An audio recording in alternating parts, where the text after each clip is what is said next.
guys, Writing Wednesday, and I had a video all ready to go this week, but then something happened that made me decide to record this video instead and show you that one another time. So one of the most exciting days you can ever have in the book writing process, apart from the day when the publisher tells you they're going to accept the book, is the day when the publisher shows you what they're thinking of for the cover of the book.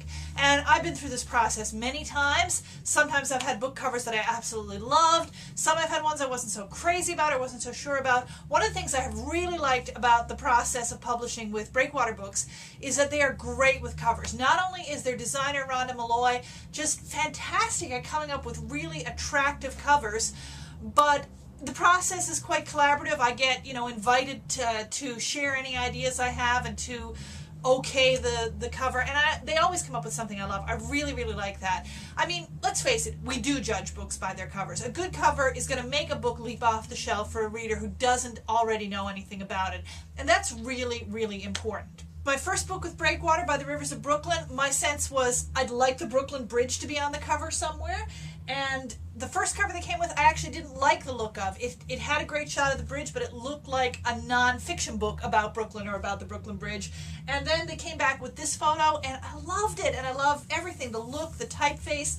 I love the way my next Breakwater book, That Forgetful Shore, kind of looks like it belongs, like they're kind of a set with each other, even though, plot-wise they're not connected, but that they're by the same author and the same publisher. With this one, I was like, well, the title is That Forgetful Shore, so maybe a picture of a beach or shore or something, and then Rhonda came back with this photo of a shore of a rocky Newfoundland beach, which I just love so much and love the feel that it gives to the cover of a book. With this one, A Sudden Sun, there wasn't really a physical location I could tie it to, the same as those other two books, and those covers both have a really strong sense of place. So when Elizabeth, the publicity person at Breakwater, contacted me to say, Rhonda and I are talking about covers, do you have any ideas?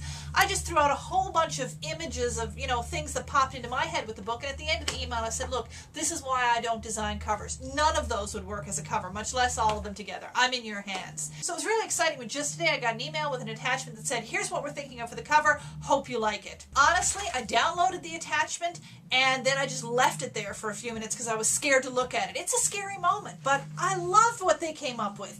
And again, it doesn't have a physical location the way the other two do.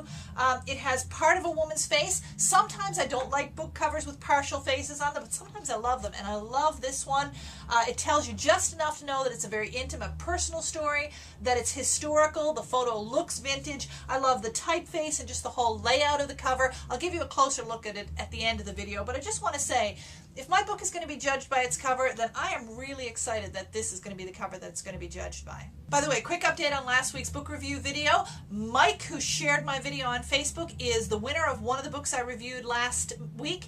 And Mike, you can contact me about what book you want and how to get it. That's really all I have to say for this week, except, again, really excited about the cover. As we go marching, marching in the beauty of the day, a million darkened kitchens, a thousand mill lofts gray, are touched with all the radiance that a sudden sun discloses. For the people hear us singing, bread and